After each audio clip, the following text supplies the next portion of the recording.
Okay, so today is June 26, 2025. We are here with Lori and Gary Ellsworth, who were former members of the Miami and Globe Wards before the stake was created, both raised in the Globe Miami area. We thought we needed to do another interview as part of the Globe Stake 50th anniversary. We're now past the 50th anniversary, but we had an opportunity to visit with the Ellsworths, and we think it'll be important to add their stories to the stories that we have. So we'd like to start off with Sister Ellsworth. Can you tell us a little bit about your background, your family life, growing up, what all that was like? Okay, I was born and raised in Miami. We are like third generation natives back then. I had one brother, Chris, that's 4 years older than I am. I lived mainly at my parents' truck lot, my dad's truck lot, down in Central, is what they kind of called it, the Central Heights area. And we were members of the Miami Ward, and I went to elementary school there, and actually I was there in Miami until we got married, and then we went up to BYU. So I lived there my whole growing up time. The ward was not very large at that point, and so I didn't have many friends that were members of the church. I went to Miami High School and graduated there.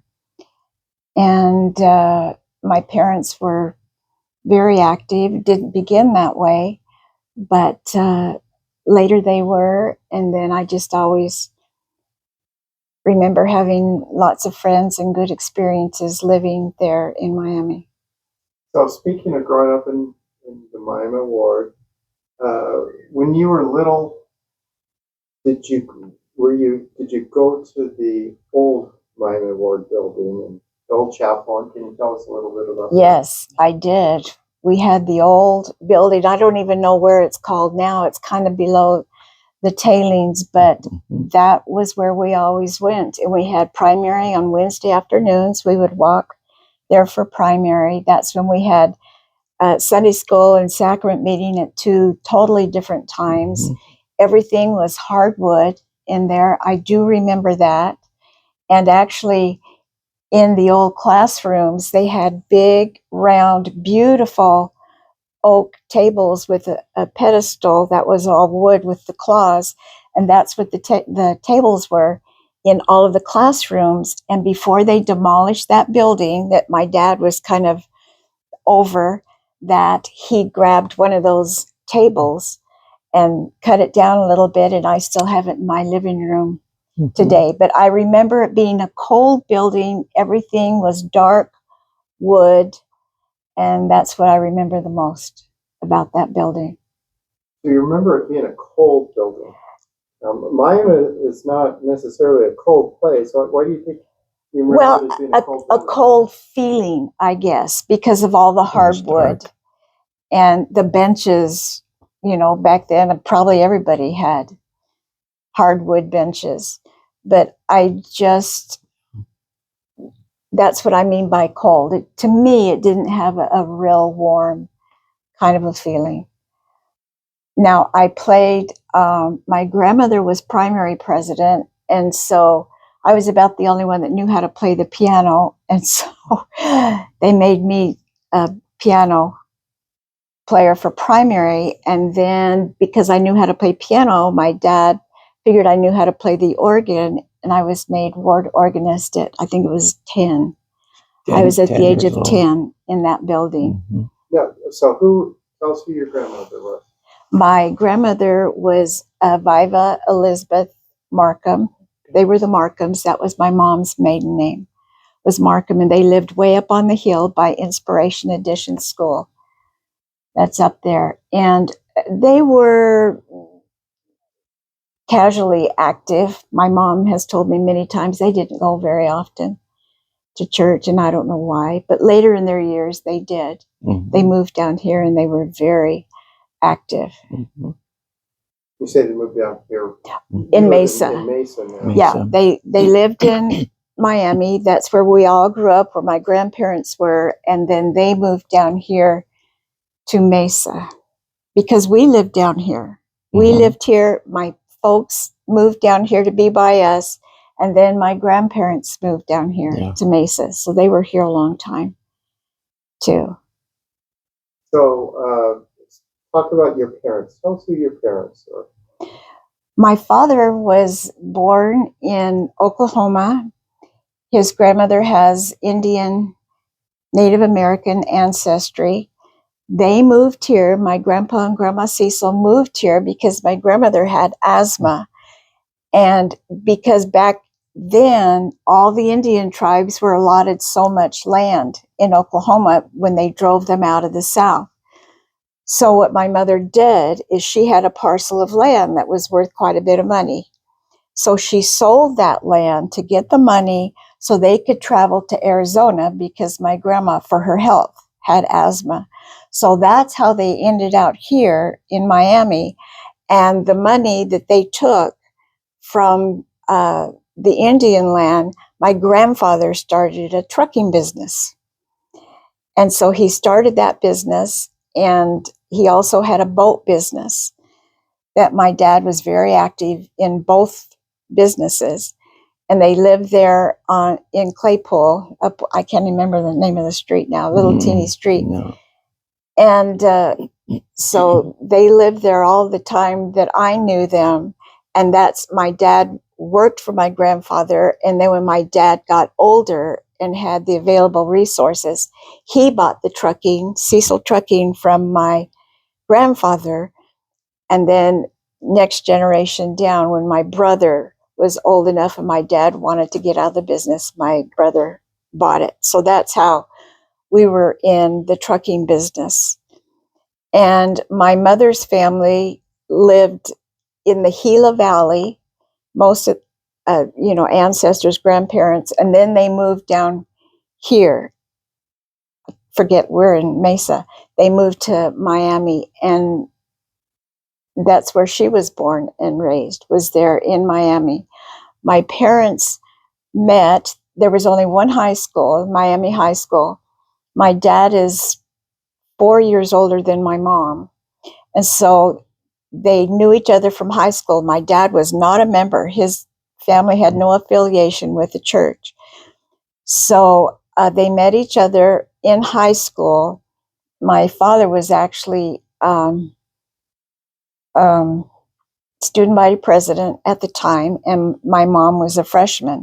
My mom had an older brother by the name of Dale that was my dad's friend, and they were both seniors. And so that's how my mother got to know my dad, was from her brother. So they dated, and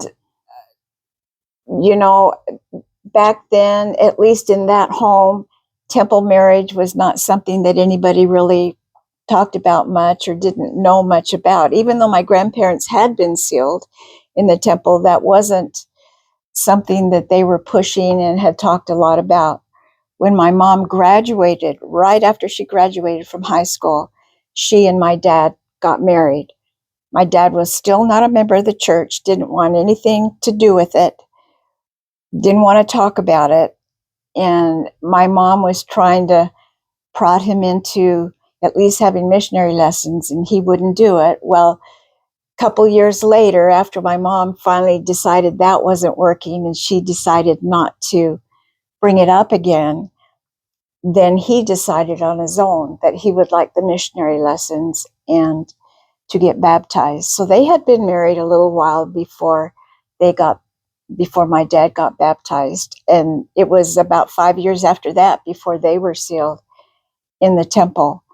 Now, like I mentioned, my grandfather was in the boating business, and so was my dad. And so my grandpa would always have new big fancy boats that would need to be tested. Plus, back then, they had boat races all over the state. And my dad would go and take my grandpa's boats out, and we would race every weekend. And that didn't seem to be a problem back there. But then actually my dad was called to be in the bishopric before he was even really kind of active to be a counselor. And so he decided that he would do that, and we would never go to the lake again on the weekends and race like we did. And at that time, my dad was the point leader in the whole state of boat racing, and we loved it. But he chose the church at that time, and then became very active and really did a lot in the church and served. He loved the young men. He worked a lot with them, took them on hikes.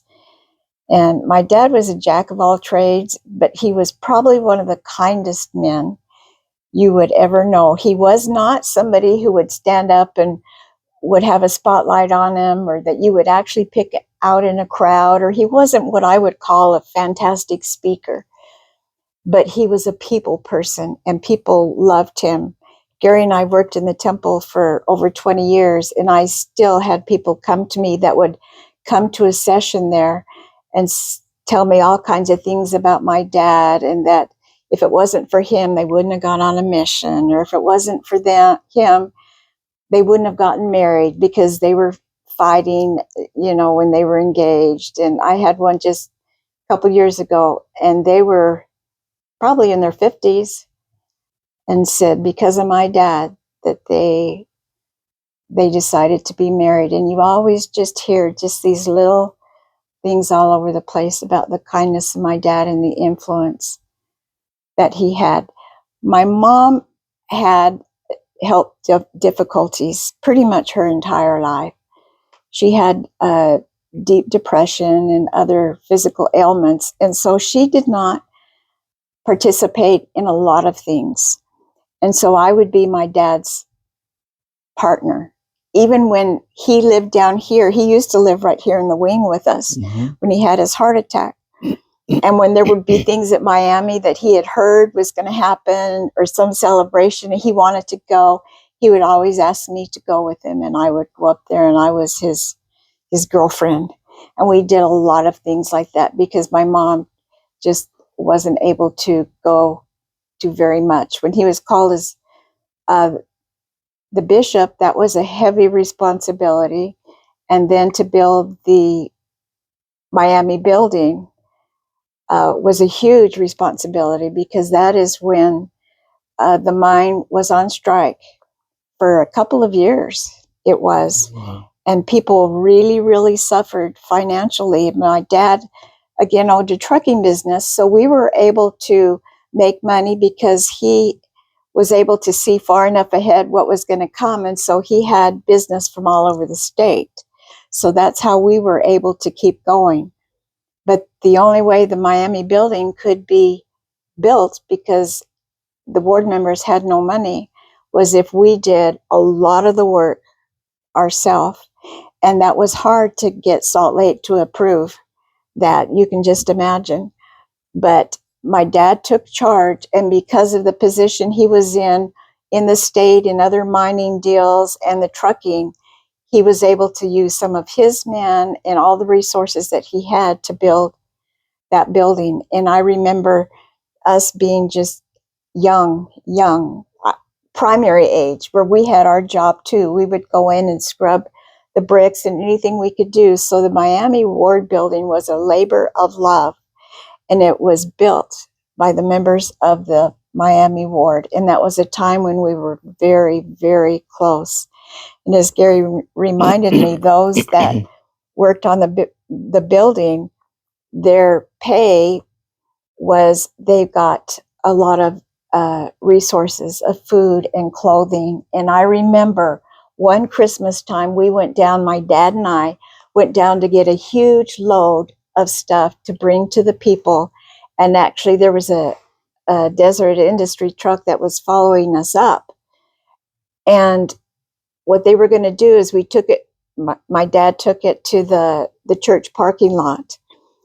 And everybody that had signed up for certain things for Christmas, maybe some family had a dolly and a ham or whatever, they would come and get their order.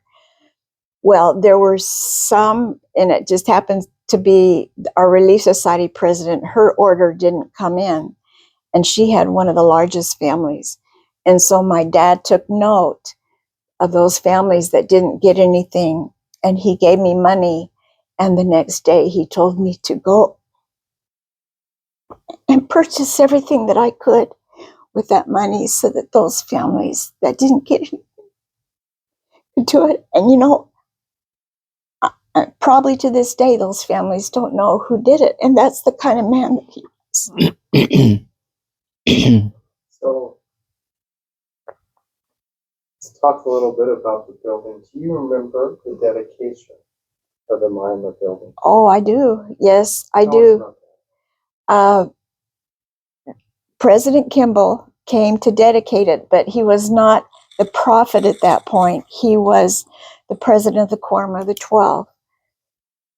He had come to dedicate the building, and that was a huge monumental thing. You can just imagine that he would come. And I remember that he stayed with us, and I remembered because I was ward organist, my dad took me with him and a couple of other people, and we went down and picked out the big organ for that building.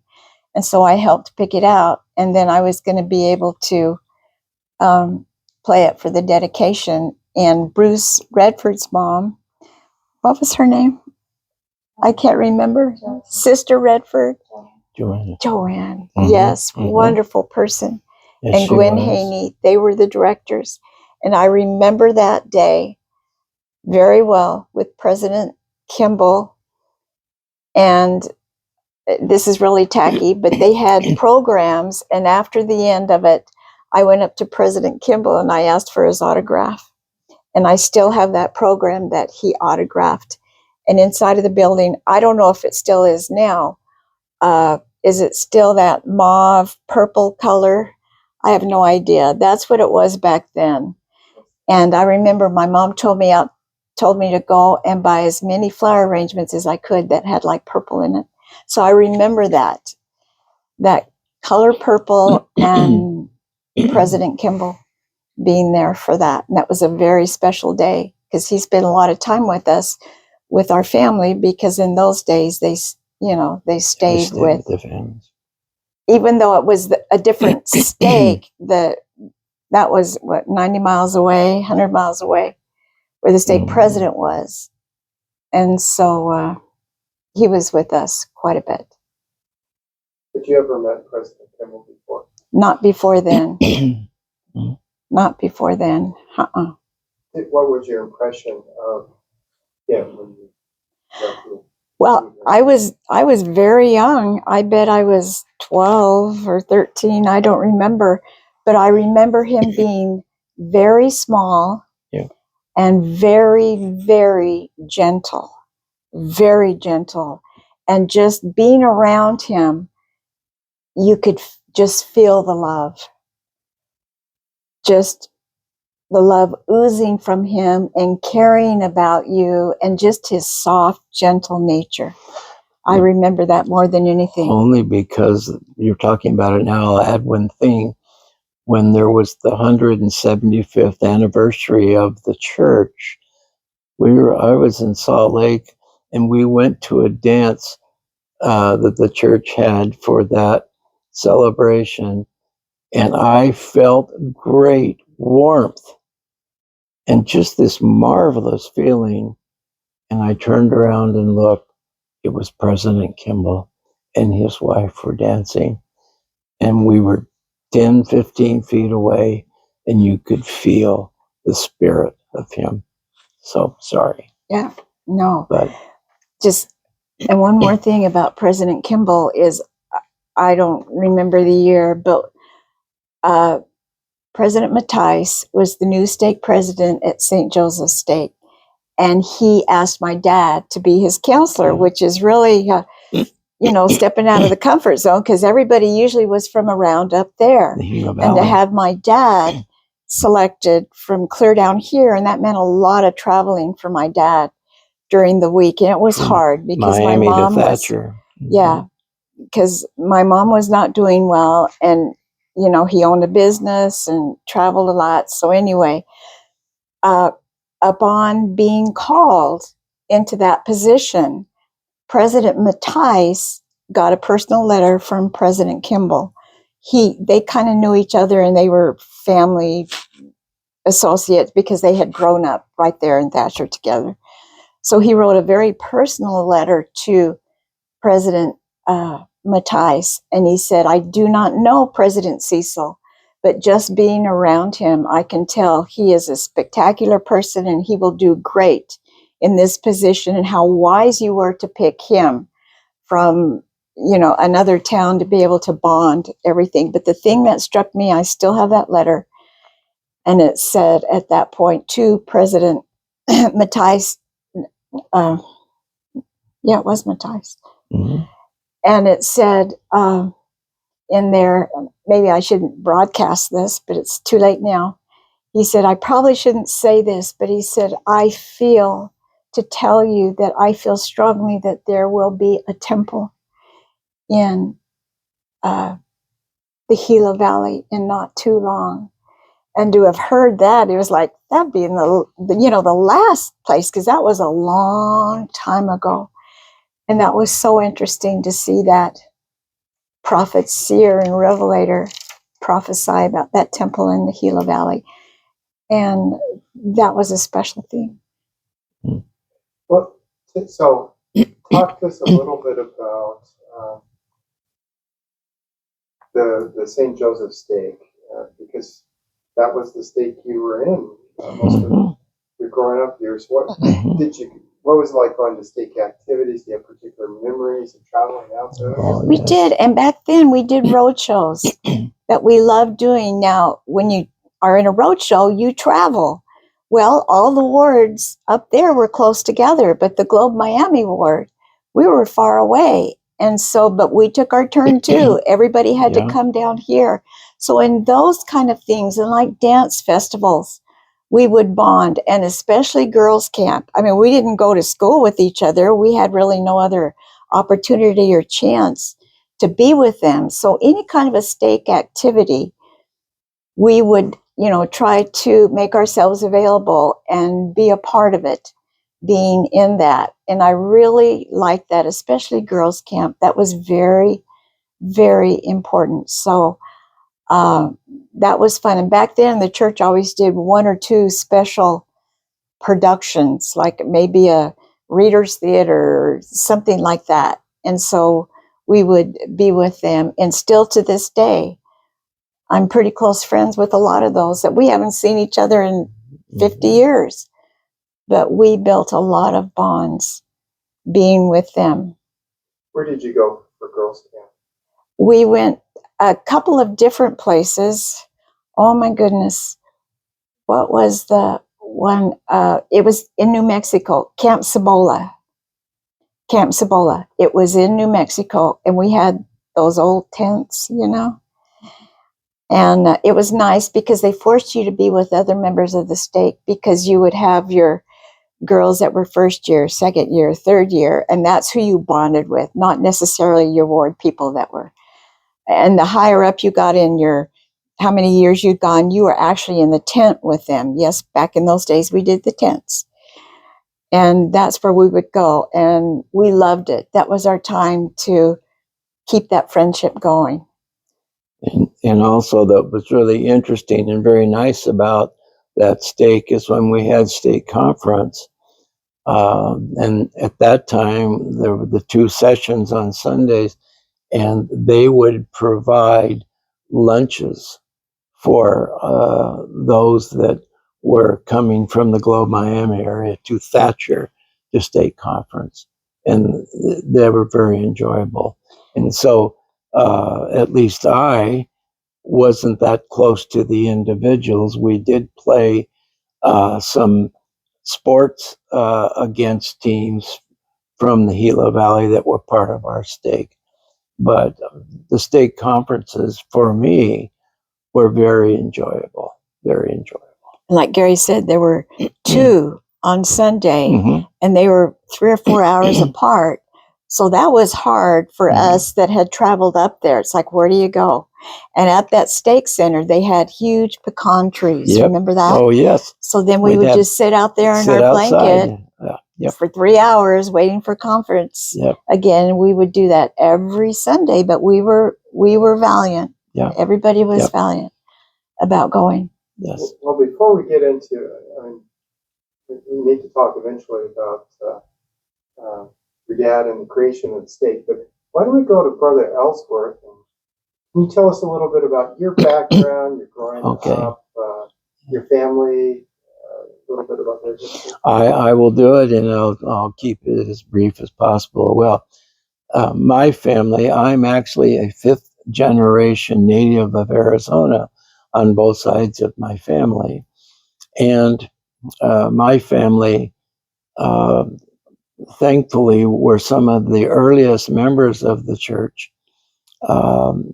In fact, my great grandfathers led the first handcart company, Edmund Ellsworth, from Iowa City to the Salt Lake Valley.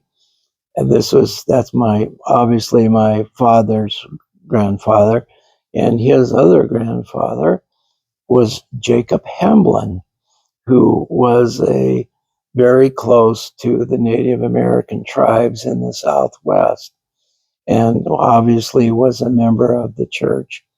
And so I have been extremely fortunate that I was born into the church from all my father's family and all of my mother's family.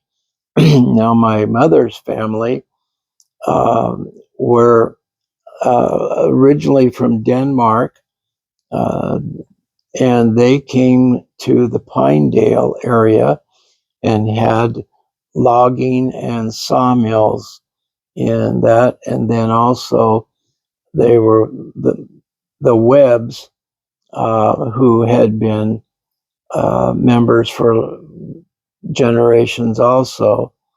And so on both sides of my mother's and my father's family, they were members of the church. And in fact, my grandmother, my mother's mother, was actually born in Mexico in one of the colonies down there.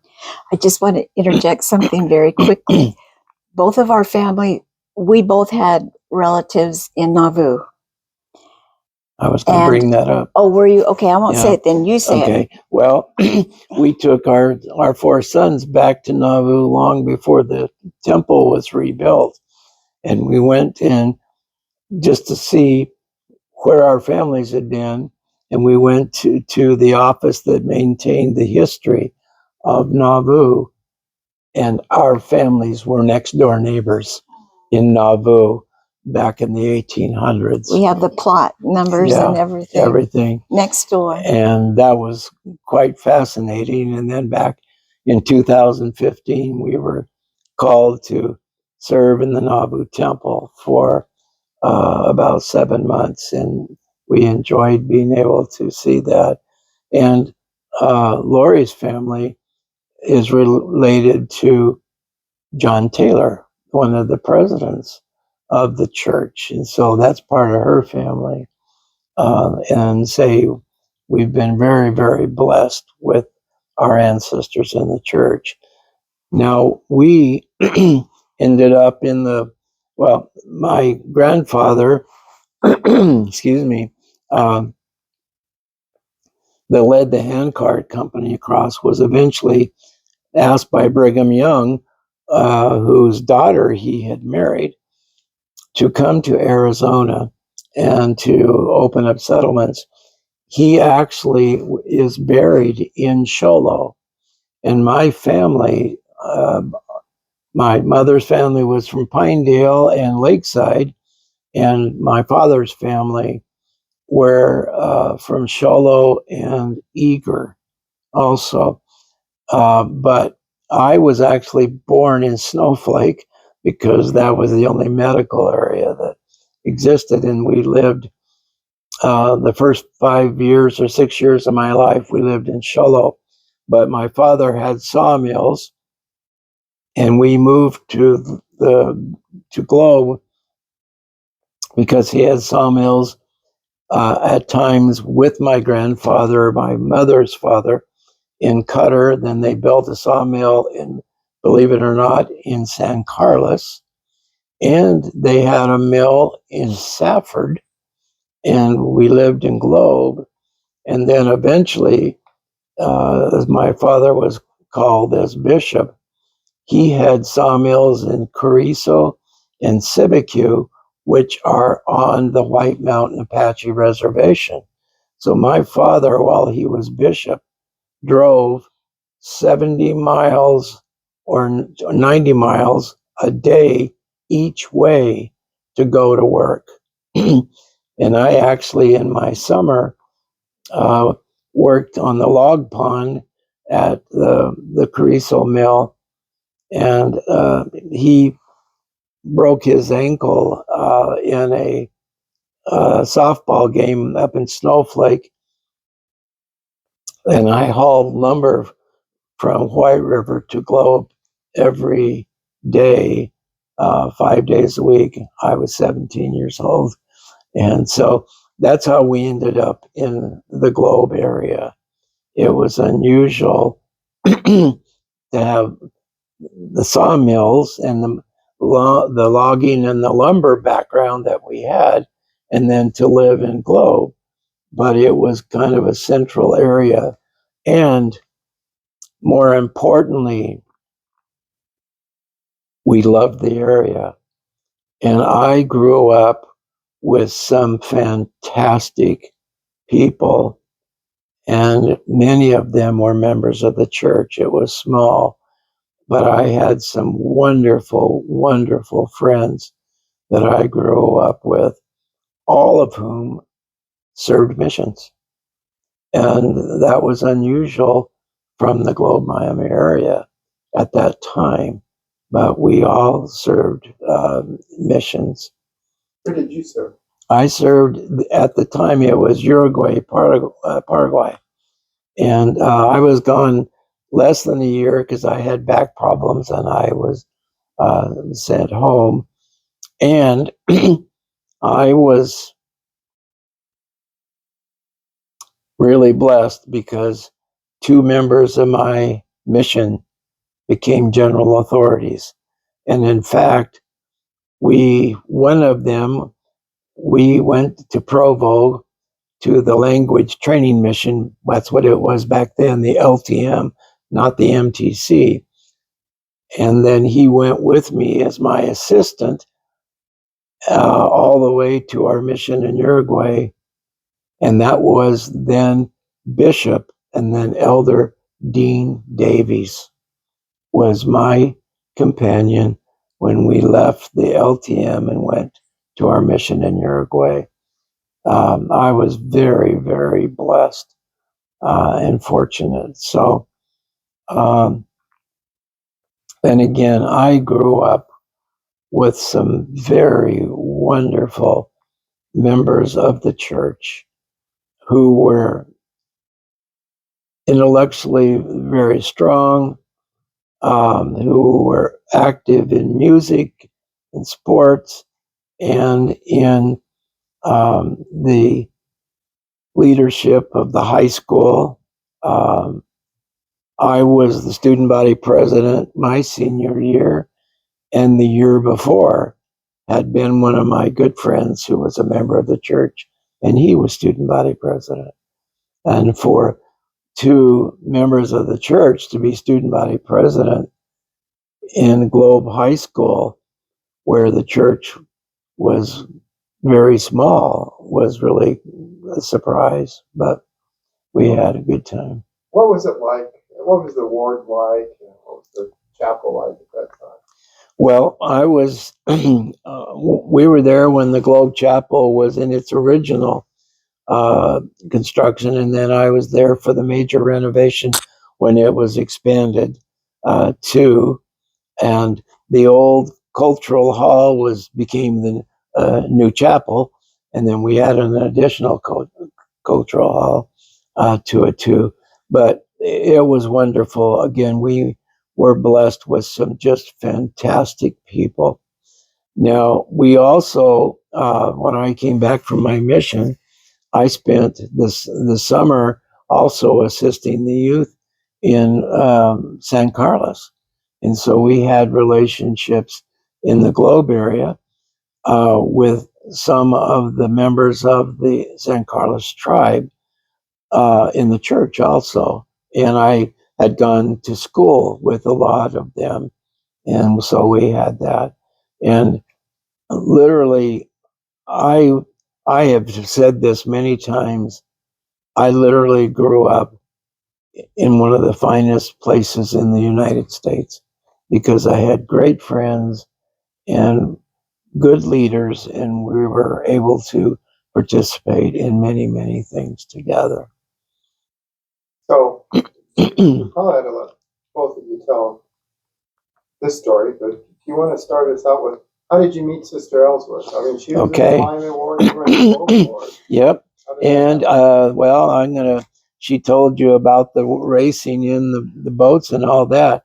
My very first time to see her, I was in Sholo with my parents, and we were at the Sholo Lake, and my dad said, "Oh, that guy he's from Miami, and he has his daughter that he's pulling on the boat, and she's on water skiing, and she was racing."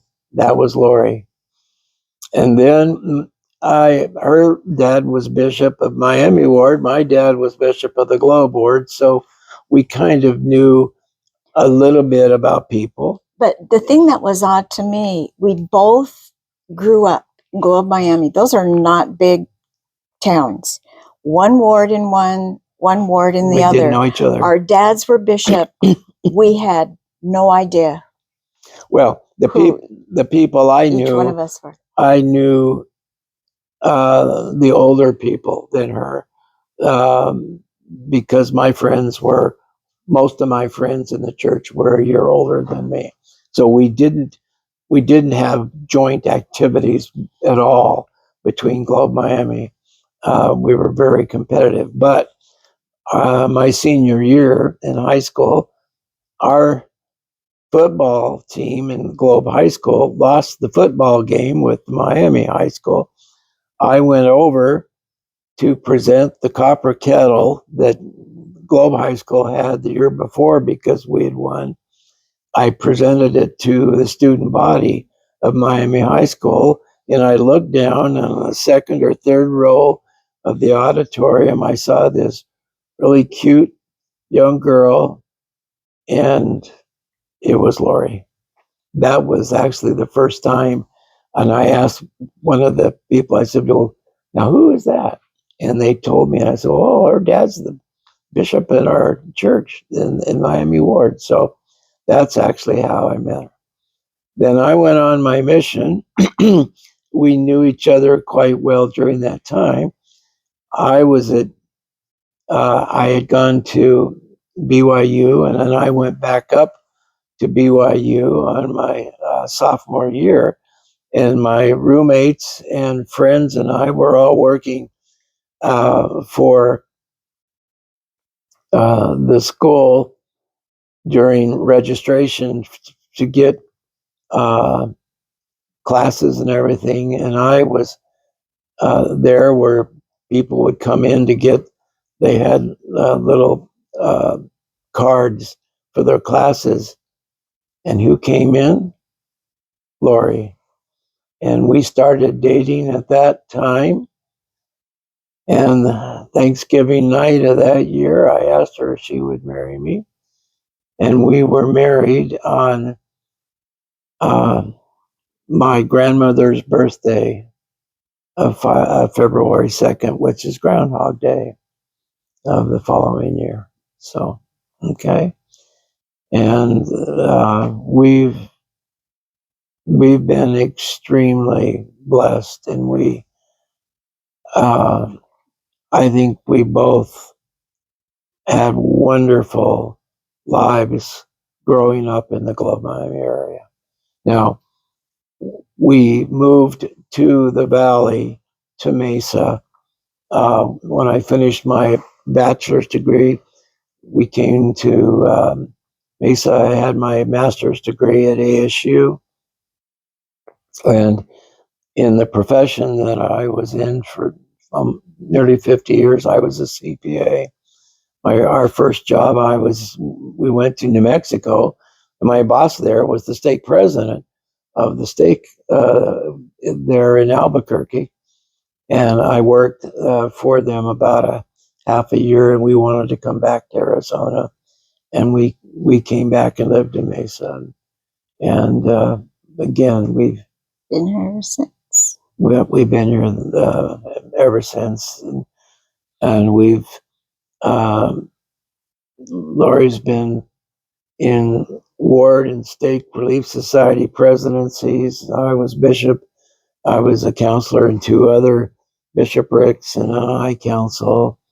And the church has just been tremendous with us in our lives. And as she mentioned, we worked in the Mesa Temple for 15 to 20 years and then served in the Nauvoo Temple.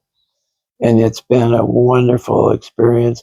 And my parents also served in the Mesa Temple when they lived in Globe and would come down on Saturdays and serve then. And they did that for quite a while. And that was wonderful. Do you have anything to add, Sister Ellsworth, as far as the copper kettle or how to do that? Oh, no. I guess that's right, because he reminds me all the time that was when he saw me. Yeah. So I'm sure that it was. I do remember skiing that day because the water was cold. It was Show Low Lake. Oh, yes. And I was what? Maybe 8 or 9? Yeah, 10? it had to be, yes, because I was, if I were a teenager, I was barely a teenager. Well, and it wasn't until about 20 years ago when we finally put 2 and 2 together, because he remembers seeing some, and I remember doing that. So, yeah. But nope, that's how it went. The thing just always, though, puzzled me is how we both came from those small towns with 1 ward each, and our fathers were bishops, and we did not even know each other. It was almost like the Lord was saving us both. You know what I mean? So that we didn't grow up with each other. And then when the time was right, then I was 3 years older, so that was a big issue. Also, is I was a senior, she was a freshman, and so that had something. And some of my best friends in my later teen years and in college were from Miami. Yeah. And unfortunately, some of them have been victims of cancer and passed away. So we've been married, 52 years? We've been married 52 years. Yeah. Well, let's take us back to the prelude to the creation of the stake. Sister Ellsworth, your father was in the stake presidency. Tell us what you know about the creation of the stake there you go. And the role your father played in that. Okay, from the minute he was called as a counselor in the St. Joseph stake, he and the President Matthijs, had just mulled over the idea all the time as that someday they would hope to create a stake down here, because until they did, the people wouldn't grow and reach their potential until they felt like they had a stake and it was stronger down here. So President Matthijs, even later, he was killed, but talked about how that's what he was thinking when he called my dad, because he said that would be perfect to get somebody from there up here so we can get all of the input and work towards that. So I knew that was kind of their game plan from the day that President was put in. And so my dad would go up there and work there. And then I just remember that they would keep talking about it, but it would be something way off in the future because the people just weren't ready yet. But finally, when the Lord thought it was time, then it just seemed to blossom. And at that point, am I getting mixed? Yeah, that was the ward when he was in the hotel room. Was it? I don't remember. Anyway, this is a funny story. I'm going to tell it because both with the Miami ward and the stake building, he was very instrumental in getting those two buildings built. Yeah. He loved to build, and he was the main person on both of those. That I remember. And on one of them, so that meant he had to work very closely with the people in Salt Lake. Yes. In building these buildings. And so he would always be on the phone talking with them, getting clearance, getting ideas, whatever, running things past them. And I remember that my dad and I were in Salt Lake City at the Plaza. It was at the Plaza Hotel. We were up there for general conference because at that point, I think, well, I don't know. I won't say it. Anyway, the phone rings in the hotel, and my dad was a big jokester, and he picks up the phone and he says, "Joe's Bar and Grill." And then I could tell my dad's whole demeanor changed at that point, because then he started talking church business and building business. And then afterwards, he just about died. He told me, "You're not going to believe who that was on the phone." And I said, "Well, I don't know, but I know it had to be, your joke didn't go over well or whatever." And he said it was President Monson that had called him on the phone. And my dad had said Joe's Bar and Grill. And he said President Monson did not even show any reaction or whatever. He just started talking about the business at hand. And that was just something my dad and I, at least he was able to laugh at himself. He always was. So we sat there and we laughed and laughed to think that that's what he said to President Monson. But, this I'll change the subject for a second, but one thing I'll tell you, one of the enjoyable things that we had is as we served in the Mesa Temple, we had many who lived in the Gila Valley that also served with us, and we helped train them as they would be serving in the Gila Valley Temple. And that was really a nice experience. And we have, and over the years, we have had absolutely many, many opportunities to be with, meet, see, and enjoy people from the Gila Valley and from the Globe Miami area. And the church was the reason. The reason why. Why. And it's been wonderful. Back about the creation of the stake, at that point, my dad was a counselor up there, and they talked about it, and they had worked for several years to be able to get the stake approved. And so finally they did. And my dad had been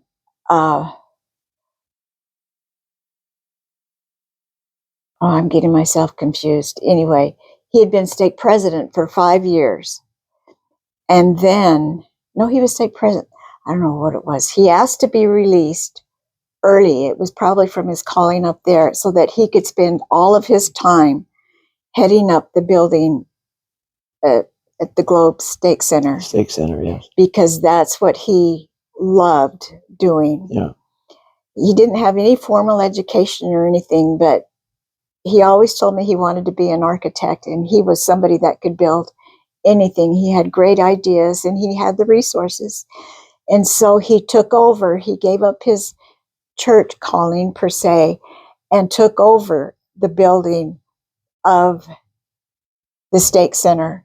And then again, he used all of his resources from the trucking and other people that he knew that could help. Now, at that point, the economy wasn't as bad as it was when we built our ward building, but still he was able to use a lot of his know-how and people that he knew to build that. Now, while he was doing that and starting the stake, Gary and I were already married Yes. and had moved away. So we Yeah. weren't around for a lot of it. Just hearsay of what my dad would say, or he'd say, come Yeah. up and see Well, what's happening. or my dad and mother Yeah. too. Yeah. Because You know, they were but there. we were not here. So were you there when the stake was actually created? We didn't live there, but we were. Yes. We attended Yes. things. Yeah. Yes, we were, because I remember my But- dad was made stake president. Oh, I'm sorry. Uh, Yes. I'm sorry. Colby, Yeah. Clay, Yeah.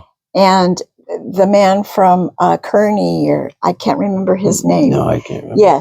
Yes, we were there for that. We had come up, Yeah. for that. And then it wasn't that long afterwards that Brother Ellsworth, your dad, Yes. became a counselor. Yes. He was not initially a counselor, but it was not that long. He was in the High Council, and he was not a counselor that long. Well, because then my dad got released. That's to say has to be released. The whole presidency was released, and what's interesting, so you know, is then was it President Watts that followed your dad? No, President Flake. That's right. Well, then President Watts, right? After that, well, he lives down here, and we see him every time we go to church with one of our son's family, because he's in the ward that attends right after He them. keeps us updated. And so we see him all the time. Keeps us updated So, on Globe Miami. Yeah. So, as far as the actual creation, the meeting that created the stake, is there anything after all these years that you remember about that, or is it just? I No, don't. because we were busy raising our own family, Yeah. you know, and we weren't up there. Well, and also about that time, maybe I was bishop too. I don't know. I can't So you remember. weren't at the meeting where it was? Yes, I remember Yeah. that. Yeah. Yes, Okay. Yeah. it was Delbert Stapley, wasn't it? Yeah. Elder Delbert Stapley. And I do remember, because we were staying at my parents' home, because we didn't live there. We drove up, stayed at my parents' home to be there for the proceedings. And Elder Stapley was staying there too. Yeah, and I don't think I was there. I think that was, And we that would, was you. I remember he would go in and out. And Yeah. I'm even thinking, I don't know, he even had some interviews in that house, because I really didn't have And we knew, other siblings. I knew a lot of Elder Stapley's Yeah. family. So I remember So, being in the house, In and fact, they he were was there, clients of mine. and my so. mother feeding him, and then Yeah. going to those meetings when my Yeah. dad was called and set apart. But outside of that, I don't. But I remember, how difficult No. it was to begin with. Like any new stake, you're starting from ground zero. And from here, nobody had any experience, you know, in No. any of the positions my No. dad had, and a very few, I guess, that had been in stake callings, but nobody no, knew what to do or whatever. No. And I know that was hard for my dad. yeah, And I think that had that's to when be. he stayed and felt everything was in good hands. And then it was like, I feel I need to do the building. Well, like my father, I mean, he was a bishop and elders quorum president and all of that, but because of his work, there was no way he could have been in a St. Joseph stake calling. There's no way, because he didn't have the ability To do it. to do that. I remember that was one thing And my that was dad common. always stressed, why he felt they should have their own stake. Yes. Because then, like what Yes. I said previously, it would, force isn't the right word, give people the opportunity to step up and to be in positions, especially leadership positions, that they had never, ever been in before. And there's just something about actually being in that and then learning and having to do that. And I remember my dad never voiced anything negative or hurtful, but I remember at times he would be frustrated. He never said names, but he said it's hard because sometimes people don't quite catch the vision or understand, but they will. And he was the kind that would give anybody an opportunity, somebody you think never in a million years could do this job. And my dad would give them lots of opportunities. And I think that's the kind words that you've heard a lot about my dad. He believed in people and he loved them into doing things. And they responded to that because they could feel of that love. Well, and they had as much experience as anybody else did Yeah. in those callings. Yeah. And also, yeah. Well, one thing while we're still in the video, Brother Ellsworth, your father, Ardell Ellsworth, was put together the 20th anniversary book of the Globe State. Yes. While President Wolf was our state president, and it was a monumental task. By the time it was done, it was actually like the 22nd anniversary of the Yeah. state. But the work is it's in, I think the best word to describe it would be encyclopedic. There's Yeah. just so much information in Yes. it, and to this day, people in the state and former members of the state treasure that book. You weren't in the stake while it was being created, but can you tell us a little bit about your father's work on that book as you know it, and Okay. his feelings about it? Be happy to. What I can tell you now, my father wanted to go to college, but my grandfather didn't want him to go to college. So my father had no education beyond high school. And so for him to do something like that was a big challenge. But the one thing was he was very, very people oriented. And he also, all of my life, I remember having conversations with him about people that he had known all of his life or when he was younger or whatever it might be. In other words, he was extremely happy and honored, and that's the right term for him. He was so honored to have the opportunity to put that book together. And so he did much of it by making contact with people all over in the area to receive whatever he could get from them. And so he spent, the reason it took that long, I'm sure, is it just took a long time for him to gather it together. And he would go and meet with people, go to wherever they were to receive copies of the photographs or to write the notes about whatever that they wanted to explain to him. And so I remember in general all of that time frame that he talked about it, but he loved pulling it all together.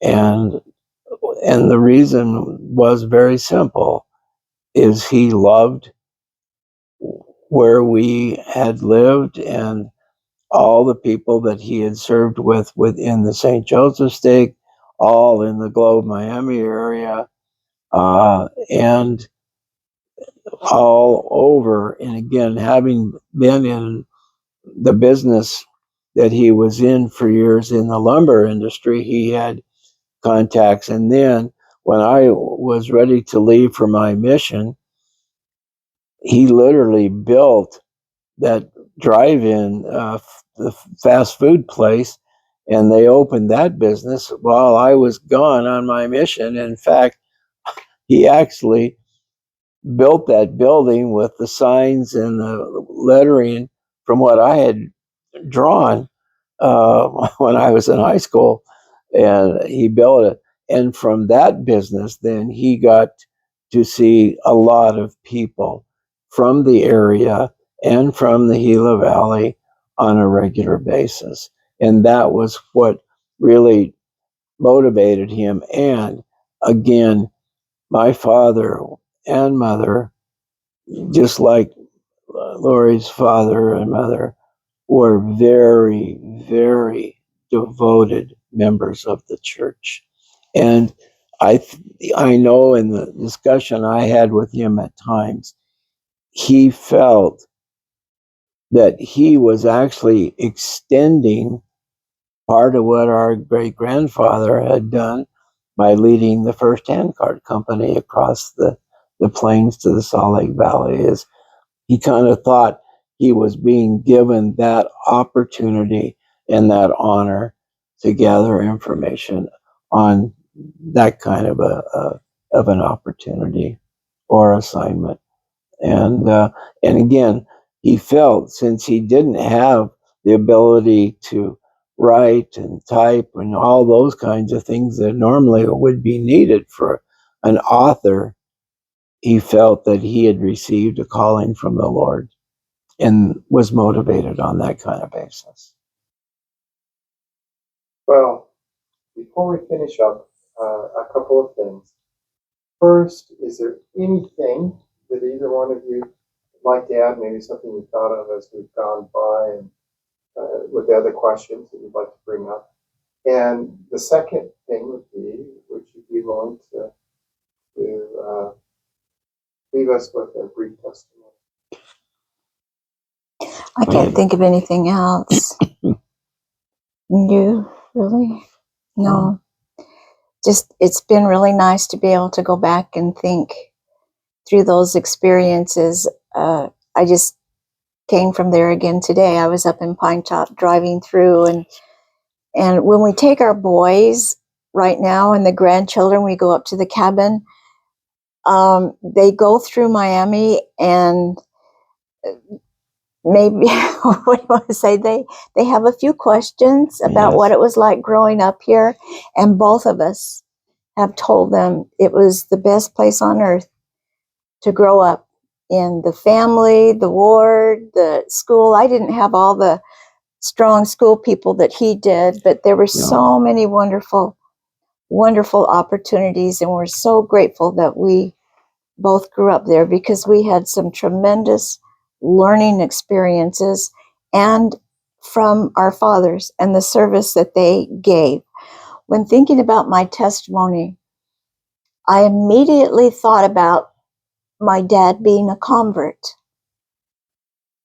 And so what that has done is given me a tremendous opportunity for a whole lot of genealogy work, because my mother's parents were members, but my dad's were not. And so it has been a wide open door for me, because that wasn't something my dad felt he could do. So he would pay me sometimes to go to Salt Lake or try to get information, but he wanted to find out about his ancestors and have their work done, but he didn't quite know how to do it. So my testimony is of the Savior, and because of his sacrifice, we are able to have families forever, and to research and bring those families in that perhaps didn't have the opportunity. I remember working in the temple one time.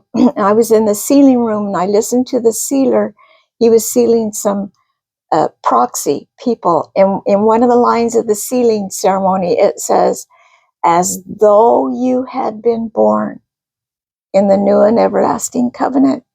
And I just broke down, because I thought, these people are going to be treated exactly the same way that Gary and I were treated being born in the covenant. And these people weren't.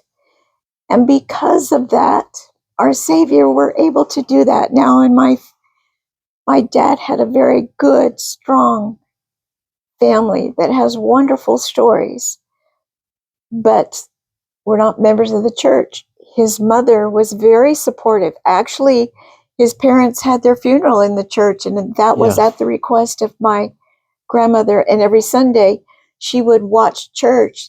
the church of the spoken word. She didn't know what it was, and that was okay. That was okay. I know they're members now, and I know that they are so grateful too for my dad, for the fantastic example that he was. And I'm grateful for my Savior that we have the restored ordinances, that we can bring families together. Well, I don't have anything additional to add about the stake and all, but I can tell you that we've always had strong testimonies, and we have had multiple miracles in our lives. And when I was bishop, I cannot tell you how many things that occurred that were so very, very special. And in fact, I was in we had a disciplinary council going on with my counselors. And after we gave a prayer, we kneeled down for the prayer, and I sat back up in the chair, and I literally saw like a red flashing light go across in front of me, said, there's more. And as we found out later, there was a member who had been abused as a child, which had affected her. And we've had all kinds of experiences as time has gone on. For example, our son in who is a doctor in Kentucky, the only one of our doctor sons who's not in Arizona. But he and his wife and their little 2-year-old, just before Christmas in 2023, his wife had just been had a placement and she was pregnant. They were hit by a police car who ran a red light and had no siren and had no flashing lights. She was injured, and as she went to the hospital to check on her, the pregnancy had gone from 1 baby to 3. And she had almost a year ago, it's been 11 months now, actually today, that she had the triplet boys, and they have had absolutely no problems. And we have prayed and prayed, and on top of that, our oldest son went on his mission and came home, had to come home about 6 months after he had gone because of some health issues. We were having a state conference and he was home. He was still a missionary. And we were having a state conference, and a new stake presidency was going to be called. And I had just been released as bishop, and we prayed the night before the conference and asked if we could meet with the general authority, who was Elder at the time, Elder Oaks. This was President Oaks. Between the sessions of conference, we were walking down a hall. He walked up to us. He called me Bishop, and he said, Bishop, you look like you need to speak to me. And we had a chance then to meet with him and another general authority who was with him, who had just been called, and it was his first state conference that he was attending. They met with our son. He was released, and then again, he was Elder Oaks at that point, communicated. This was before we had phones like we do now at all. He communicated with our son and told him that he had been prayed for by the First Presidency and the Council of the 12 in the Salt Lake Temple, that he had done that. And he checked on him as time went on. And here he was, an apostle. We have had miracle after miracle. And literally, we've had some challenges over the last couple of years. And I have devoted myself, my life, and everything in my life, my family, my work, everything, the Heavenly Father and the Savior. And literally, I have sat and prayed before I needed to make decisions, and I could receive very clear thoughts of things that you would never believe. And it is the greatest blessing in the world. And of course, having served for 15 or more years in the temples, oh my goodness, we've seen miracles that are just amazing. And those miracles are things that, blessings every day that we receive. We were coming down from the cabin one time and we had prayed to be watched over. We hit some ice near Flying V, and we were headed for a head-on collision with another car. And we hit and immediately got off the ice, and our car, the wheels caught. We went off and hit a sign. Never heard a thing. We've had those kinds of miracles. And we absolutely would testify that we are living in the great blessings of the Lord and the Savior every day. And there's nothing special about us except that we're members of the church. We read the scriptures, we pray, and we try and keep the commandments as well as possible. Brother and Sister Ellsworth, thank you very much for sharing these thoughts and memories. We certainly appreciate the stories, and we appreciate everything your parents did, helping get the stake started.